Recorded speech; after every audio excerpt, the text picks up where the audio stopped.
வணக்கம் தலைவா, அனைவருக்கும் இனிய வணக்கம். இன்னைக்கு நம்ம இந்த ஒரு வீடியோல எதை பற்றி பார்க்க போறோம் அப்படின்னு பாத்தீங்கன்னா, விவசாய கடன் தள்ளுபடி குறித்து சில முக்கியமான தகவல்கள் வந்திருக்கு. யாருக்கு இந்த விவசாய கடன் தள்ளுபடியை முதல்வர் விஜய் அறிவித்திருக்காரு.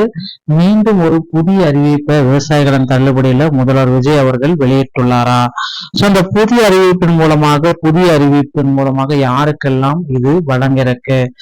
விவசாய கடன் தள்ளுபடி தமிழக அரசு கூட்டுறவு வங்கிகளில் வழங்கப்பட்ட விவசாய கடன்களை முழுமையாக தள்ளுபடி செய்வது குறித்து புதிய அறிவிப்புகள் வெளியாகலாம் என்று எதிர்பார்க்கப்படுகிறது. மேலும் சுமார் 13 லட்சம் விவசாயிகள் பயன்பெற உள்ள நிலையில் குறிப்பாக சிறு மற்றும் குறு விவசாயிகளுக்கு முன்னுரிமை அளித்து மறுபட்டியல் தயாரிக்கப்பட்டு வருவதாக கூறப்படுகிறது.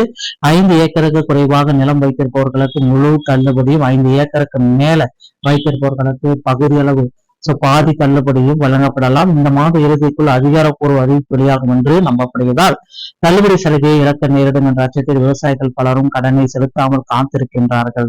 தங்கள் வாழ்வாதாரத்தை கருத்தில் கொண்டு தேர்தல் வாக்குறுதிகளை நிறைவேற்ற வேண்டும் என விவசாயிகள் சங்கங்கள் தொடர் போராட்டத்தில் ஈடுபட்டு வருவதாக தகவல்கள் தெரிவிக்கப்படுகிறது. இறுதியில் தகுதியான பயனாளிகள் மற்றும் பயிர் கடன்களை வகைகளை சுட்டிக்காட்டி இந்த தள்ளுபடி அமைவதோடு அரசின் இறுதி முடிவிற்காக விவசாயிகள் பெரும் எதிர்பார்ப்புடன் காத்திருக்கிறார்கள். விவசாயிகளுக்கான பயிர்க்கடன் தள்ளுபடி கூட்டுறவு வங்கி பட்டியல்ல வெளியிட போறாங்க. இந்த ஜூன் மாசம் இறுதிக்குள்ளார இதற்கான ஒரு அப்டேட்டை எதிர்பார்க்கலாம். மறுபட்டியலை வெளியிட போறாங்க. சரிங்களா? இந்த மறுபட்டியல் யாருக்கு? தேர்தல் வாக்குறுதிகள் நிறைவேற்றும் வகையில் இந்த மாத இறுதிக்குள் தகுதியான விவசாயிகளுக்கு மறுபட்டியல் வெளியாகும். 13 லட்சம் விவசாயிகளுக்கான ஒரு புதிய பட்டியலை ரெடி பண்ணிட்டு இருக்காங்க. விவசாய கடன் தள்ளுபடிக்கான எண்ணிக்கை பொருளாதார நெருக்கடியால் கடனை திருப்பி செலுத்த முடியாத நிலையில் உள்ள விவசாயிகளின் வாழ்வாதாரத்தை மீட்கும் ஒரு அறிவிப்பு. தவணை தேதி வந்தால் என்ன செய்வது? கடனுக்காக தவணையை தேதி வந்துவிட்டதா? இப்போது கடனை செலுத்துதல். விளைவு தள்ளுபடி பட்டியலிருந்து நீக்கப்படுவார்கள். கட்டாமல் காத்திருப்பு. விளைவு 8% அபராத வட்டி விதிக்கப்படும். இறுதி பலன் இந்த மாத இறுதியில் முழுமையான தள்ளுபடி கிடைக்க வாய்ப்புகள் இருக்கு. நிலத்தினுடைய அளவு இது இப்ப என்ன என்றதை நீங்க தெரிஞ்சுக்க வேண்டிய, யாருக்கு என்ன தள்ளுபடி அப்படின்றத பார்க்கலாம். இப்ப சிறு மற்றும் குறு விவசாயிகள் 5 ஏக்கருக்குள் நிலம் அல்லது 2 லட்சத்திற்குள் கடன் இருந்தா உங்களுக்கு பாத்தீங்கன்னா முழு தள்ளுபடி. பகுதி தள்ளுபடி 5 முதல் 10 ஏக்கருக்கு மேல உள்ள விவசாயிகள் பகுதி. கடன் அளவு 2 லட்சத்திற்குள் வாங்கியவர்களுக்கு முழுமையா. 2 லட்சத்துக்கு மேல மற்றும் 3 லட்சம் 5 லட்சம் வரை இருந்தா ஒரு 1.5 லட்சம்னா 2 லட்சம்னா 1.5 லட்சம், 3 லட்சம்னா 1.5 லட்சம், அந்த மாதிரி தள்ளுபடி. எதிர்பார்க்கப்படும் சலுகை வாங்கிய கடன் முழுமையா தள்ளுபடி செய்யப்படும். 5 ஏக்கர் 2 லட்சத்துக்குள்ள இருந்தா தகுதி அளவு 50% தள்ளுபடி செய்யப்படும். மீதி பகுதி அளவு அப்படின்னா ஓகேங்களா? இதுல முழு தள்ளுபடியை உறுதி செய்யும் முக்கியமான 3 காரணிகள் அப்படின்னா, தகுதியான பயிர்க்கடன்கள், வாழை, கரும்பு மற்றும் பயிர்க்கடன்கள், வறுமை கோட்டிற்கு கீழ் உள்ள ரேஷன் கார்டு. சரிங்களா?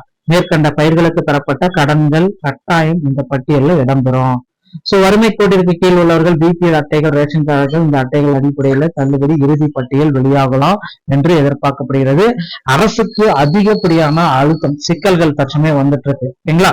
அரசு ஊழியர் விவசாய முரண்பாடு. அரசு ஊழியர்களுக்கு ஊதிய உயர்வு வழங்கப்படும் நிலையில் விவசாயிகளின் கோரிக்கை புறக்கணிக்கப்படுவது அதிருப்தியை ஏற்படுத்தியுள்ளது. தொடர் கண்டன ஆர்ப்பாட்டங்கள், மாவட்ட அளவில் விவசாய சங்கத்தில தினசரி போராட்டங்கள், அரசியல் தலையீடுகள், 50% குறைவான தள்ளுபடி வழங்கினால் ஏற்படும் அரசியல் விளைவுகள் மற்றும் விஜயின் தலையீடு. இதெல்லாம் எங்க போய் முடியும் தெரியல. இறுதி முடிவு அமைதியா காப்போம். இந்த ஜூன் 31ஆம் தேதி ஒரு இறுதி முடிவா வரும். 8% வட்டி ஈடுவதை அச்சப்பட வேண்டாம். முழு தள்ளுபடி அதை ஈடு செய்யும். வங்கியை நம்பாதவர்கள், கூட்டுறவு வங்கி அதிகாரிகள் மௌனத்தை கண்டு கடனை செலுத்தி விடாதவர்கள் காத்திருங்கள். இந்த மாதம் இறுதியாக அதிகாரப்பூர்வ மறுபட்டியல் வெளியிடுவதற்கும் காத்திருங்க அப்படின்னு சொல்றாங்க. கள நிலவரம், அரசியல் எல்லாமே பிரச்சனை இதுதான் சொல்றது. நடிகர் விஜய், கட்சி உள்ளிட்ட அரசியல் தலைவர்கள் பார்வையும் அரசியல் தொடர்பான அழுத்தமும் இதனால அதிகரிச்சுட்டு இருக்கு. இப்போது தயவு செய்து இந்த தவணை தொகை வந்து விட்டதாலும் நீங்க காத்திருக்க வேண்டிய டைம். இப்போ இந்த டைம்ல காத்திருந்தீங்கன்னா முழு தள்ளுபடி உங்களுக்கு கிடைக்கும். இந்த வீடியோ பதிவு இதை பத்தி தான் வீடியோ உங்களுக்கு பிடிச்சிருந்தா நீங்க நம்மளுடைய சேனலோட மீண்டும் ஒரு நாள் தவறோட நான் உங்களை சந்திக்கிறேன். நன்றி, வணக்கம்.